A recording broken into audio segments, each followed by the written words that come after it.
আসসালামু আলাইকুম। আমি ঝুমু সিলেট থেকে বলছি।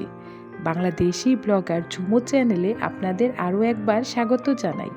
কাছে এবং দূরে যে যেখান থেকে আমার ভিডিওটি দেখছেন, আশা করছি আল্লাহর রহমতে সবাই ভালো আছেন। আমরাও আলহামদুলিল্লাহ ভালো আছি। পুরুষ শাসিত এই সমাজে মেয়েরা অনেক অবহেলিত হয়ে থাকে। হোক সে কারো মেয়ে কিংবা বউ, বোন বা মা, যেই হোক, যে অবস্থাতে থাকুক, সেই অবস্থাতেই মহিলারা অনেক অবহেলিত। সমাজ কেন জানি মেয়েদেরকে কখনো বাবার সন্তান হিসাবে মেনে নিতে চায় না। তারা মনে করে ছেলেরাই শুধু বাবার সন্তান, বাবার বংশের প্রদীপ হবে, মেয়েরা কিছুই না।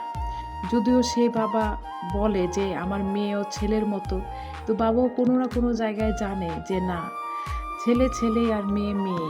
মেয়েরা কেন জানি বাবা মায়ের নিজের সন্তান হতে পারে না, কিংবা সমাজও তাদেরকে বাবা মায়ের নিজের বলে মেনে নিতে চায় না।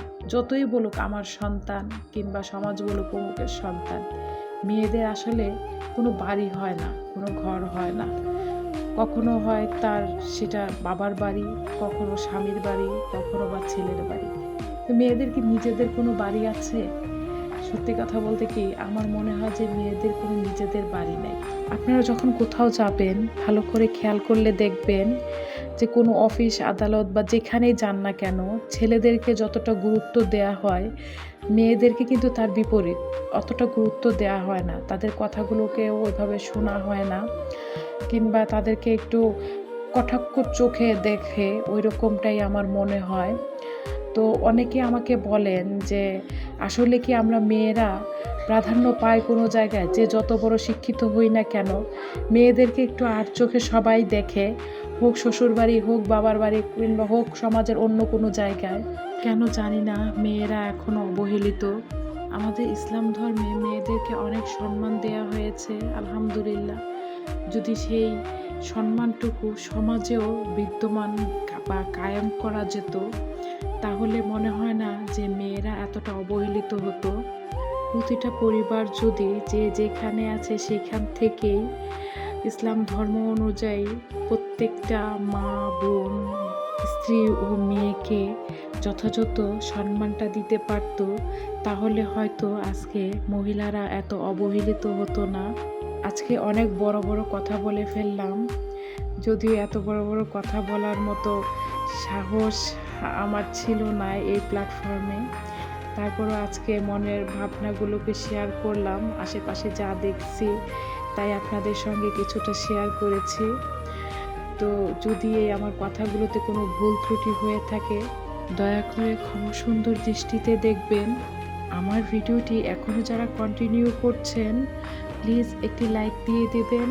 চাইলে চ্যানেলটিকে সাবস্ক্রাইব করতে পারেন। যারা ফেসবুক পেজ থেকে দেখছেন, পেজটিকে ফলো দিয়ে দিতে পারেন।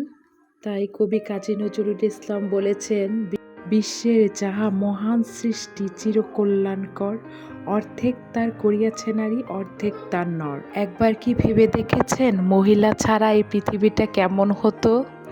শুধু যদি পুরুষরাই থাকতো, মহিলারা না থাকতো। এটুকুই দোয়া করি আল্লাহর কাছে, যেখানে যেই বোনেরা আছেন, মারা আছে, মেয়েরা আছে, প্রত্যেকেই যেন ভালো থাকেন, প্রত্যেকের জায়গায় যেন সুখে থাকেন। আশা করি একদিন এই নারী পুরুষের বৈষম্য দূর হয়ে যাবে। এই পৃথিবীতে পুরুষকে যেরকম মূল্যায়ন করা হয়, নারীদেরকেও ওই রকম মূল্যায়নই করা হবে। একই চোখে দেখা হবে, অন্য কোনো চোখ লাগানো হবে না কারো চোখে। আশা করছি এমনও দিন আসবে, মেয়েদেরকে বলা হবে না তোমার একটা বাড়ি না, তোমার 3-4টা বাড়ি আছে।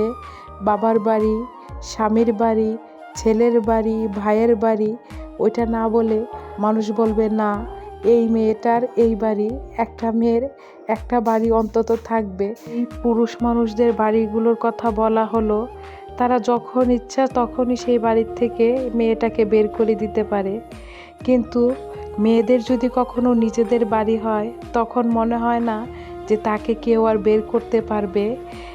ছেলেরা যেমন বাবার বাড়ি তাদের নিজের বাড়ি হয়, মেয়েদেরও বাবার বাড়ি তাদের নিজের বাড়ি হবে, মেয়েরাও যতটুক অংশ পায়, যেন বাবার বাড়ির ছেলেরা যেভাবে থাকতে পারে, মেয়েদের যেন সেরকম একটা ঘর থাকে, সেটাও যেন বাবা থেকে নিশ্চিত করে, সেরকম যেন সমাজটা আমাদেরও হয়। মেয়েদের জাতীয় পরিচয়পত্র যখন স্বামীর নাম বাদ দিয়ে বাবার নামই হচ্ছে, তো একদিন এমন সময় আসবে ইনশাল্লাহ মেয়েরা এইভাবেই সব জায়গায় প্রতিষ্ঠিত হবে, সব জায়গায় অধিকারগুলো তাদের নিশ্চিত করে পাবে। সেই আশা রেখে আজকের ভিডিওটি এখানেই শেষ করছি। আল্লাহ হাফেজ, আসসালামু আলাইকুম।